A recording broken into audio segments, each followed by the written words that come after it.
All எல்லாருக்கும் வணக்கம். எல்லாரும் எப்படி இருக்கீங்க? ரொம்ப நல்லா இருப்பீங்கன்னு நினைக்கிறேன். நானும் ரொம்ப நல்லா இருக்கேன். நம்ம சேனல்ல எல்லா வீடியோஸும் பார்க்குறீங்க. பட் வந்து லைக் பண்ணிட்டு, ஒரு கமெண்ட் பண்ணிட்டு பாருங்க. அதே மாதிரி என்னோட வீடியோஸ்லாம் வந்து உங்களுக்கு வந்து யூஸ்ஃபுல்லா இருக்கா? இல்லையா? அப்படின்ட்டு கமெண்ட்ல சொல்லுங்க.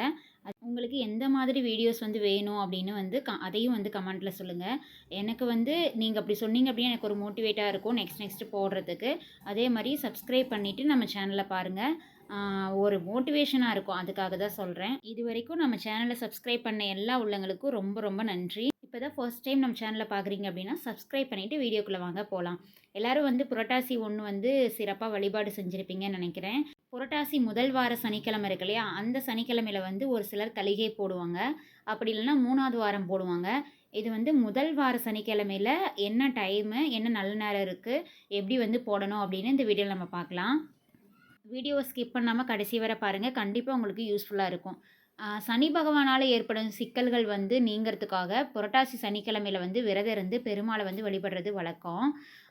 சனி தோஷம் அப்படிலாம் சொல்லுவாங்க இல்லையா? அந்த மாரி தோஷம் இருக்கிறவங்க வந்து இந்த புரட்டாசி மாதத்தில வந்து அதுவும் சனிக்கிழமையில விரதம் இருந்து பெருமாள வழிபடுறது ரொம்ப ரொம்ப நல்லது. புரட்டாசி சனிக்கிழமைக்கு ரொம்ப சிறப்பு இருக்கு.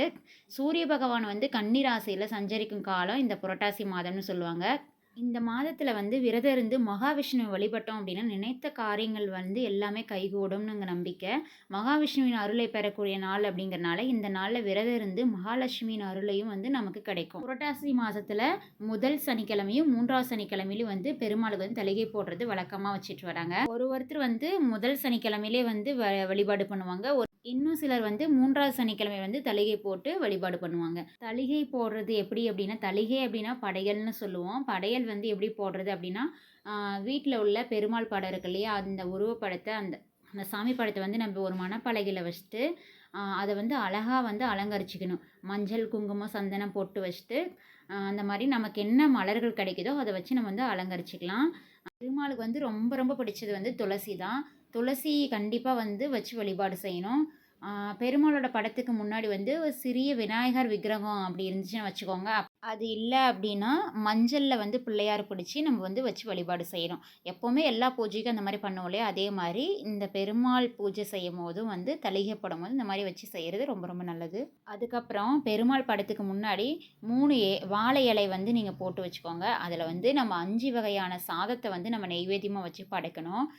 அது என்னன்னு பார்த்தீங்க அப்படின்னா, சர்க்கரை பொங்கல், புளியோதரை, எலுமிச்சை சாதம், நெல்லிக்காய் சாதம், தேங்காய் சாதம், தயிர் சாதம். இது எல்லாத்துலேயுமே வந்து வெங்காயம் சேர்க்காம வந்து நம்ப ஃப்ரை பண்ணி நம்ப வந்து சாமிக்கு நெய்வேத்தியமா வச்சு படைக்கணும். அதுக்கப்புறம் உளுந்து வடை, சுண்டல், பானகம் இதெல்லாம் வந்து நெய்வேத்தியமா வச்சு படைக்கலாம்.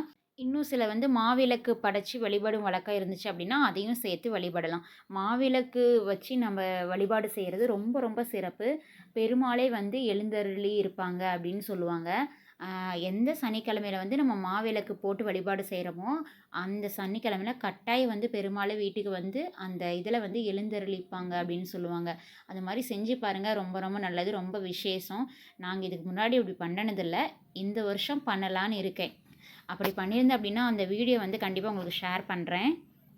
அதுக்கப்புறம் இந்த சாதங்கள்லாம் நம்ம வரிசையா வச்சு வழிபடலாம். அப்படி இல்லன்னா, இந்த சாதத்த வச்சுட்டே பெருமாளின் திருமுகம் இருக்கு இல்லையா? அந்த மாரி திருமுகம் மாரி வரைஞ்சு நம்ம வழிபாடு செய்யலாம். பெருமாள் ஃபேஸ் மாரி நம்ம வந்து சாதத்த வந்து வச்சு நம்ம வழிபாடு செஞ்சுக்கலாம். தீப, தூப ஆராதனை எல்லாம் காட்டி கோவிந்த நாமம் சொல்லி வழிபட்டதுக்கு அப்புறம், தளிகையில வைக்கப்பட்ட சாதத்த வந்து நம்ம சாப்பிடணும்.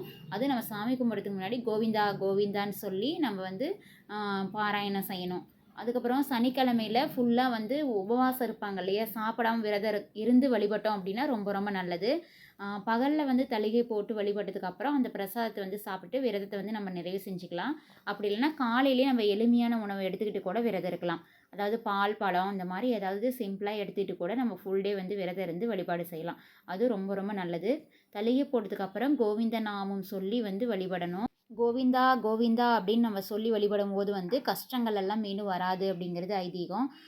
தெரிஞ்சவங்க வந்து விஷ்ணு சகஸ்ரநாமம் வந்து சொல்லி வழிபடலாம். தெரியாதவங்க வந்து கோவிந்த நாமம் மட்டும் சொல்லி வழிபாடு செஞ்சுக்கலாம். வீட்ல வந்து அஷ்டலட்சுமியின் அருளும் வந்து கிடைக்கும் அப்படிங்கிறது நம்பிக்கை. கண்டிப்பா வந்து ஒரு டம்ளர்ல, அதாவது பஞ்சபாத்திரம்னு சொல்லுவாங்கல்ல, அதில துளசி தீர்த்தம் வச்சு, நம்ம பழங்கள் இது எல்லாமே வச்சு நம்ம வழிபடணும்.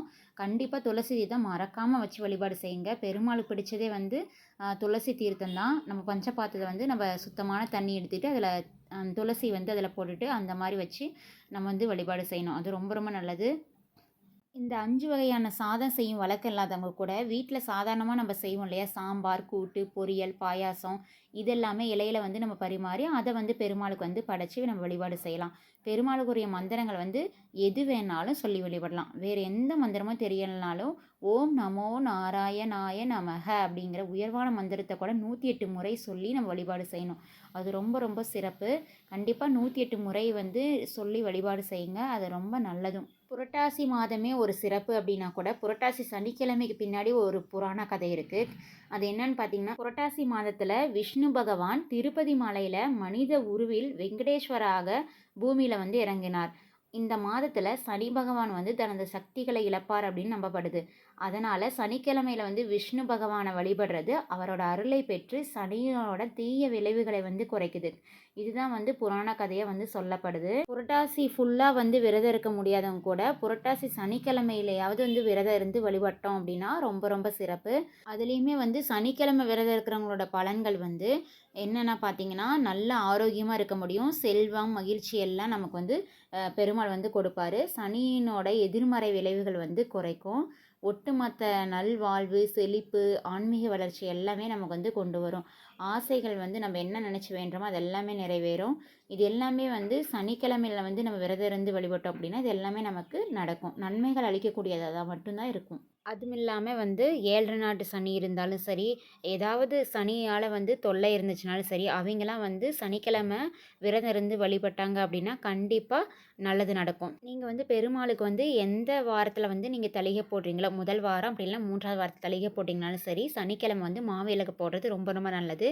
நிறைய பேர் வந்து முதல் வார சாமி கும்பிட்டாலும் சரி, கண்டிப்பாக வந்து மாவிளக்கு போடுற வழக்கம் இருக்கும். அவங்களும் இப்படி போட்டுக்கலாம். புரட்டாசி மாதத்தில் 4 சனிக்கிழமையும் வந்து மாவிளக்கு போட்டு வழிபாடு செய்யலாம். அது ரொம்ப நல்லது. அப்படி இல்லைன்னா புரட்டாசி மாதம் ஃபுல்லாகவே வந்து போட முடியாதவங்க வந்து எந்த வாரத்தில் தளிகை போட்டு சாமி கும்பிட்றீங்களோ அந்த வாரத்தில் வந்து நீங்கள் மாவிளக்கு போட்டு நீங்கள் வழிபாடு செய்யலாம். அதே மாதிரி மாவிளக்கு போடும்போது வந்து கண்டிப்பாக நல்லெண்ணெய் அப்படி இல்லைன்னா நெய் தீபமாக தான் போட்டு நம்ம வந்து சாமி கும்பிடணும். அப்படி இல்லைன்னா மாவிளக்கு போட முடியலனா கூட ஒரு அகல் விளக்கு இருந்தால் கூட போதும். பெருமாளுக்கு ஒரு அகல் விளக்கில் வந்து நல்லெண்ணெய் அப்படி இல்லைன்னா நெய் தீபம் போட்டு நீங்கள் கட்டாயம் வந்து இந்த மாதிரி வழிபாடு செஞ்சு பாருங்கள்.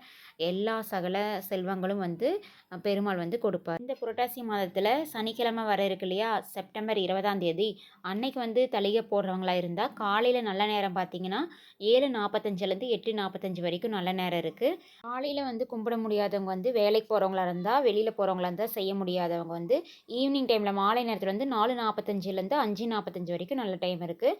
அந்த டைமில் அவங்க கூட வந்து நம்ம வழிபாடு செஞ்சுக்கலாம்.